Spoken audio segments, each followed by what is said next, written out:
Theory बता रहे थे।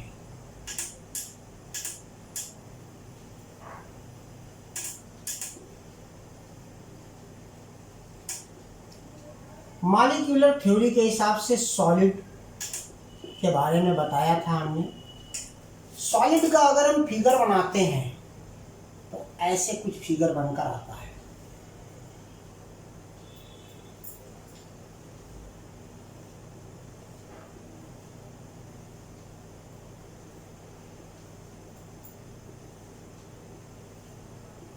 ये कुछ फिगर रहेगा।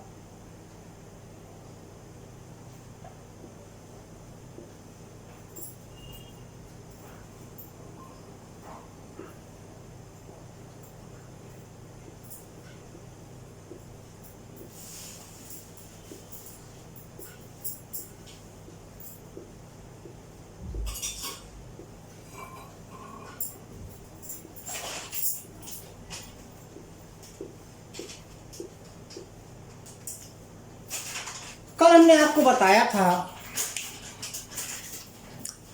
कि solids are those object which are in which number one molecules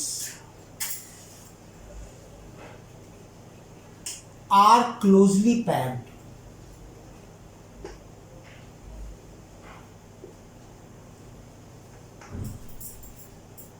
Number two, there is very less intermolecular space.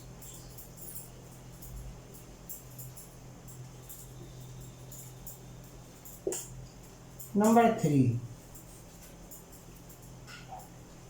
there works high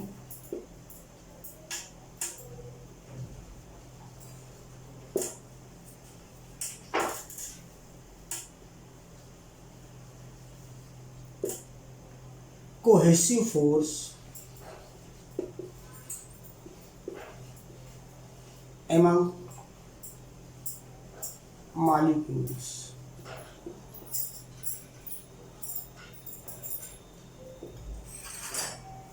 ठीक है। 4, molecules do not move from one place to another, but vibrate at its place.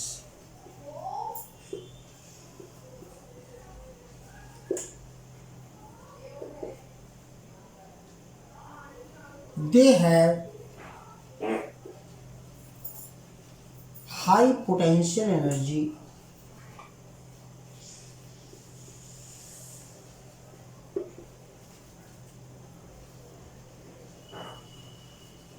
but low kinetic energy.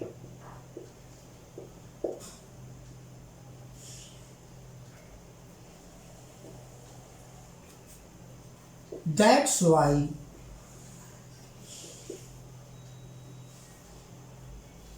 they have fixed shape, size and value.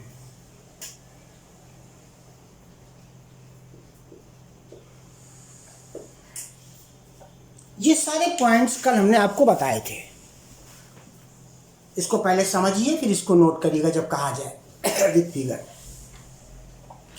कल मैंने आपको solid के बारे में molecular theory बताई थी, आज फिगर बनाया है।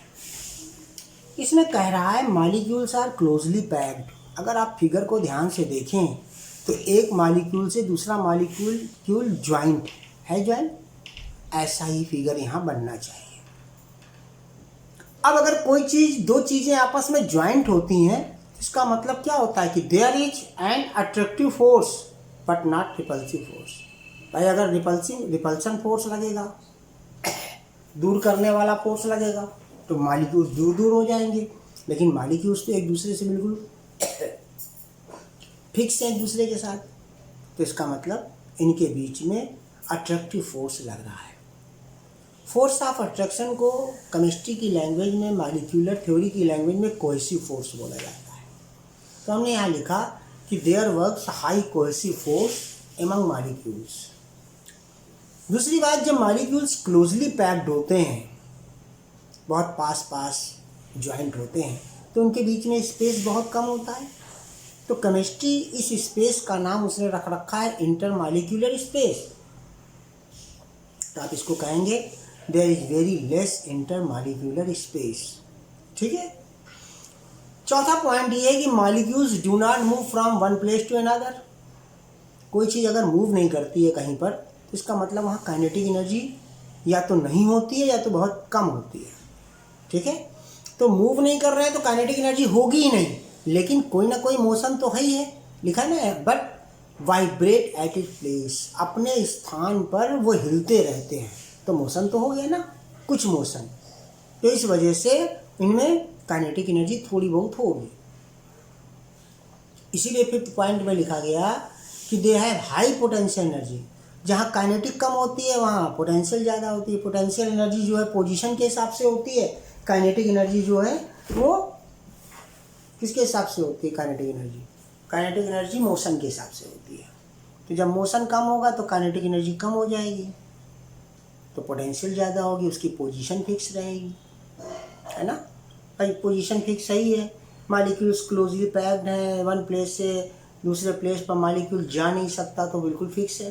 टेबल है, टेबल को आप बनवाया, जैसे आप छोड़ के जाएंगे 10 साल बाद भी लौट के आएंगे तो वैसे ही मिलेगी टेबल। ऐसा तो है नहीं कि आधी टेबल एक कोने में मिलेगी, आधी टेबल दूसरे कोने में मिलेगी, ऐसा तो नहीं है, क्योंकि उसके मॉलिक्यूल मूव नहीं करते, वो सॉलिड है। अब जब काइनेटिक एनर्जी किसी भी ऑब्जेक्ट की बहुत कम होती है या लगभग जीरो होती है, तो उसका शेप, साइज और वॉल्यूम हमेशा फिक्स होता है। ठीक है। या मतलब एक प्रकार से देखा जाए तो काइनेटिक एनर्जी यहाँ बिल्कुल जीरो ही है, पर जीरो कहा नहीं जाता, इसलिए लेस लो वर्ड लिख दिया जाता है। तो यहाँ पर यही रीज़न है कि इसका सॉलिड का शेप, साइज और वॉल्यूम फिक्स होता है। ठीक है, नोट करिए इसको नोट कर लीजिए।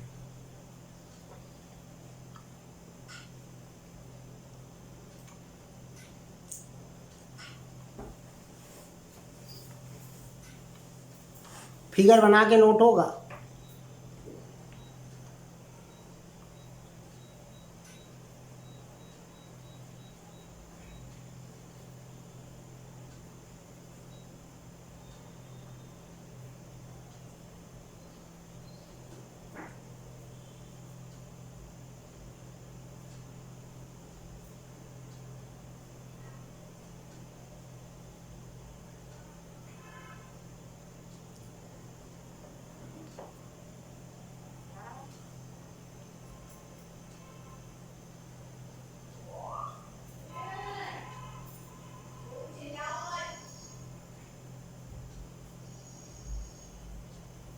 ओके। अब इसी तरह गैस लिक्विड की डेफिनेशन बनती है। अब हम लिक्विड का फिगर बनाते हैं यहाँ पर, फिर लिक्विड के पॉइंट्स नोट करते हैं। तो लिक्विड को आप ध्यान से देखेंगे,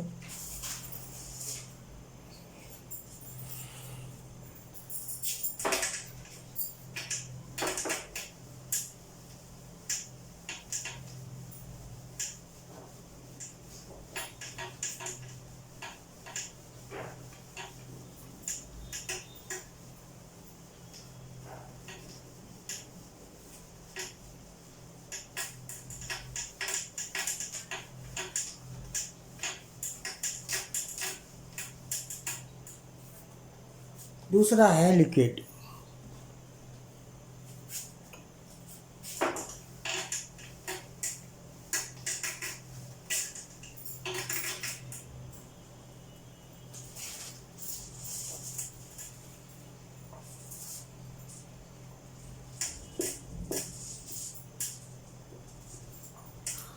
लिक्विड के फिगर को अगर हम बनाते हैं तो ऐसे बनता है।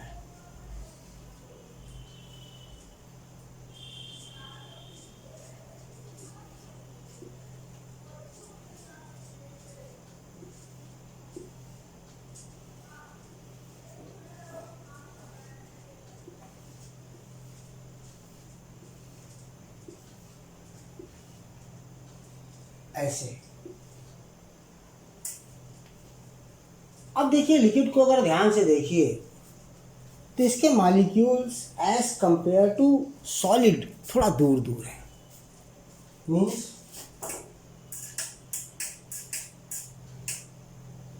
Molecules are some far away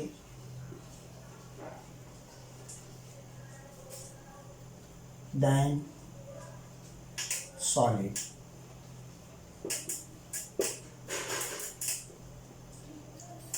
अब दूर होने पर क्या होगा कि इंटरमॉलिक्यूलर स्पेस बढ़ जाएगा। There is more intermolecular space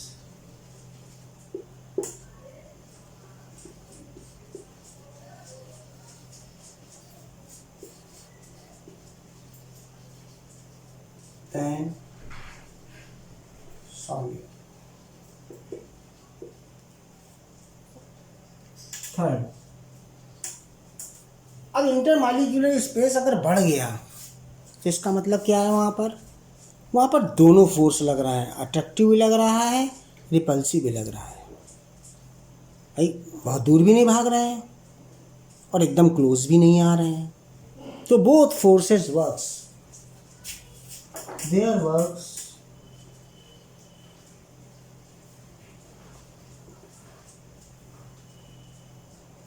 cohesive and adhesive.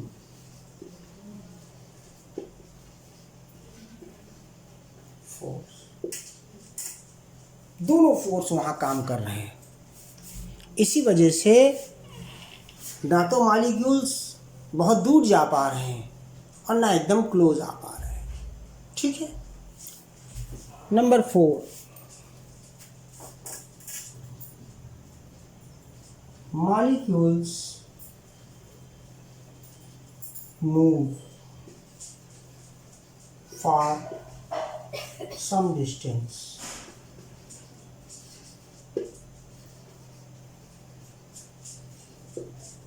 कुछ दूर तक जा रहे हैं। अगर मॉलिक्यूल्स मूव कर रहे हैं तो मतलब क्या हुआ कि there is more kinetic energy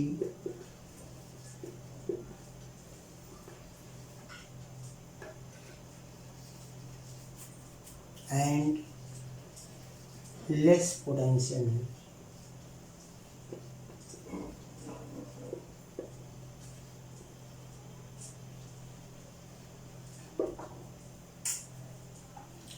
kinetic energy ज़्यादा हो गई एज कंपेयर टू सॉलिड। यही रीज़न है, जब काइनेटिक एनर्जी ज़्यादा हो जाती है तो shape and size are not fixed.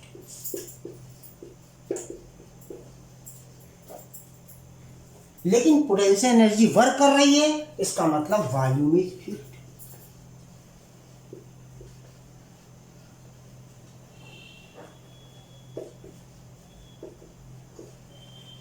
अगर पोटेंशियल एनर्जी ना लग रही होती तो वॉल्यूम भी फिक्स्ड नहीं होता।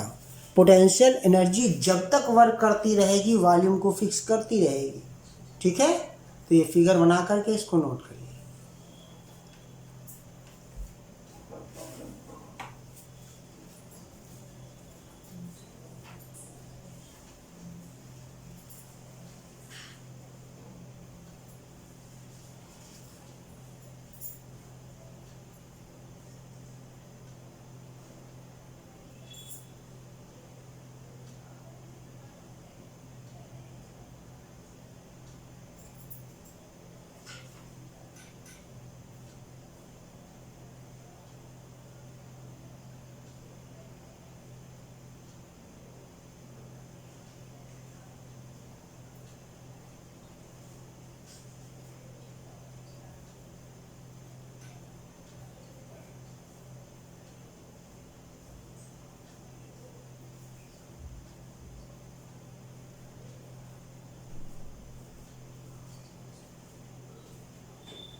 नोट हो गया?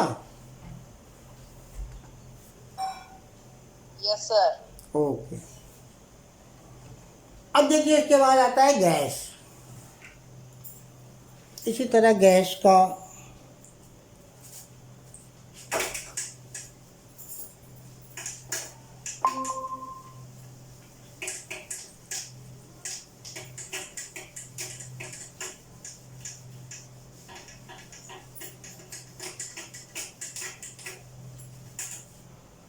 अब इसके बाद गैस आती है।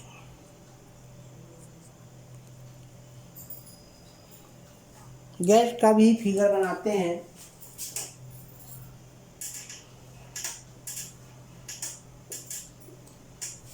देखिए इसमें गैस का जो फिगर बनता है वह ऐसे बनता है।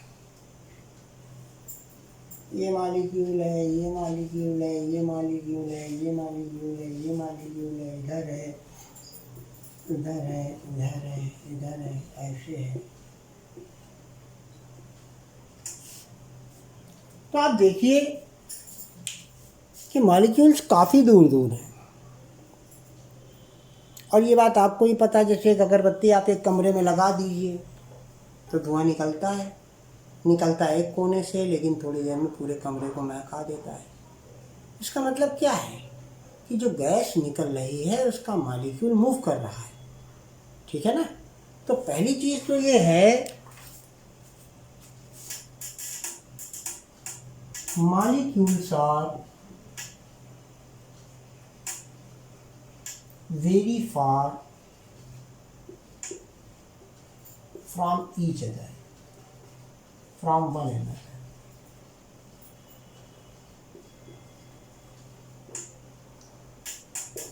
अगर मॉलिक्यूल बहुत दूर होगा तो इसका मतलब क्या होगा कि वहाँ पर अट्रैक्शन नहीं है, केवल रिपल्शन है ना। अब देखिए स्पेस काफ़ी ज़्यादा है यहाँ पर, तो there are large intermolecular space.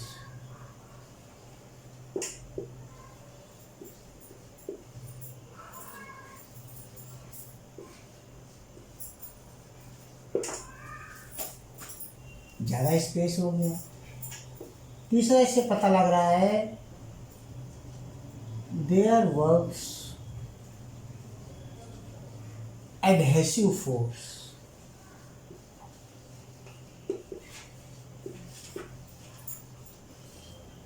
Among molecules.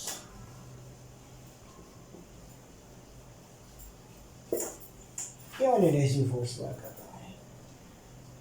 चौथा पॉइंट, अब देखिए मॉलिक्यूल दूर दूर हैं, हमने अभी एक एग्जाम्पल दिया, मॉलिक्यूल मूव करता है, तो मॉलिक्यूल्स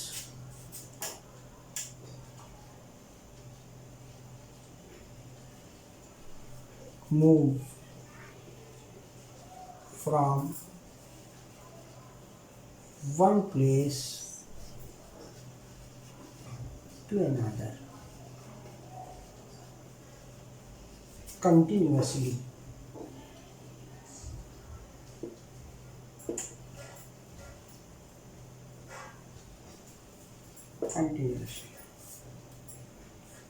अब जब मॉलिक्यूल मूव करेगा, एक प्लेस से दूसरे प्लेस जाएगा, एक कोने से दूसरे कोने जाएगा, तो इससे क्या पता लगता है कि high kinetic energy and low या zero potential energy. That means they have high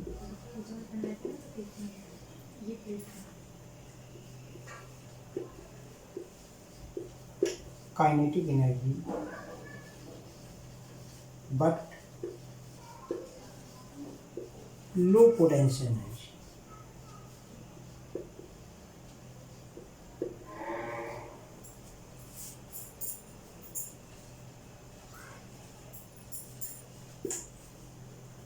kinetic energy high हो गई और पोटेंशियल एनर्जी लो हो गई।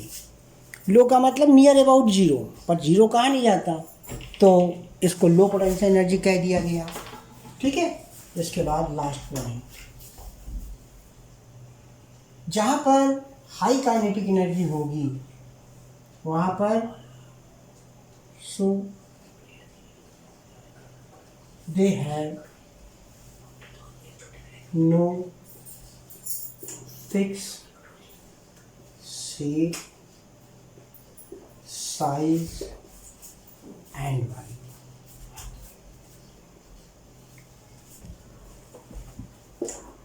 यही रीज़न है कि ना इनका शेप फिक्स होता है, ना साइज फिक्स होता है, ना वॉल्यूम फिक्स होता है। जिसकी काइनेटिक एनर्जी बढ़ती चली जाएगी शेप साइज पर असर पड़ेगा। जब बहुत ज़्यादा काइनेटिक एनर्जी हो जाती है तो वॉल्यूम भी उसका बेकार हो जाता है, तो वॉल्यूम भी फिक्स नहीं रहता, डेफिनेट नहीं रह पाता। नोट करिए विथ फिगर। इन सारी चीज़ों पर एक ऐसी चीज़ होती है जिसका सब पर असर पड़ता है, वो है टेम्परेचर। टेम्परेचर एक ऐसी चीज़ है जिसका सॉलिड, लिक्विड और गैस तीनों पर फर्क पड़ता है। जैसे अगर आप मेटल्स के बारे में जानते हैं तो आपको मालूम है कि मेटल्स जितने भी होते हैं गर्म करने पर थोड़ा बहुत बढ़ते हैं, कभी लेंथ में, एरिया में या वॉल्यूम में। तो हम आपको क्यों बता रहे हैं मेटल? मेटल का मतलब सॉलिड हो गया। जितने भी लिक्विड हैं उनको गर्म करते हैं, बॉयल होता है, वेपोराइजेशन होता है और उसका मास भी कम हो जाता है, वेपर बन जाती है। जितनी भी गैस हैं जब उनका टेम्परेचर बढ़ाया जाता है तो वो या तो लिक्विडिफाइड हो जाती हैं या कंडेंस हो जाती हैं। तो कहने का मतलब ये है कि when you increase the temperature of solid, liquid और गैस, तो क्या थ्योरी होती होगी? The molecules of this object start to move and there become more intermolecular space as it has। जैसे सॉलिड है उसमें बहुत थोड़ा इंटरमॉलिक्यूलर स्पेस होता है, लेकिन जब गर्म करते हैं तो थोड़ा सा स्पेस उसका बढ़ जाता है। बढ़ जाता है तभी तो फिर उसकी लेंथ या एरिया या वॉल्यूम बढ़ता होगा, है ना। अब ऐसा तो है नहीं है कि बॉक्स जैसे हमने सामने बना रखा है ना, और उसमें जो है अगर गर्म करें तो मॉलिक्यूल्स बढ़ जाएं लेकिन बॉक्स खाली रहे, ऐसा तो नहीं हो सकता। तो बॉक्स के हिसाब से, अगर ये तो बॉक्स एक सोचा हुआ, ये इमेजिनरी थिंग है कि बॉक्स के अंदर है, कोई ऑब्जेक्ट के अंदर ऐसे मॉलिक्यूल होते हैं। तो जब इसका टेम्परेचर हम बढ़ाते हैं तो इंटरमॉलिक्यूलर स्पेस बढ़ता है। अब समझिए, जब इंटरमॉलिक्यूलर स्पेस बढ़ेगा तो फोर्स ऑफ रिपल्सन यानी एडहेसिव फोर्स भी बढ़ेगा, और जब एडहेसिव फोर्स बढ़ेगा तो इसका मतलब काइनेटिक एनर्जी बढ़ेगी, और जब काइनेटिक एनर्जी अगर बढ़ गई तो श्योर है कि शेप, साइज और वॉल्यूम में कुछ ना कुछ चेंजिंग जरूर हो। तो यही रीज़न है कि किसी भी चीज़ को जब हम गर्म करते हैं, हीट करते हैं, तो उसका शेप, साइज और वॉल्यूम बदलता है। ठीक, ओके।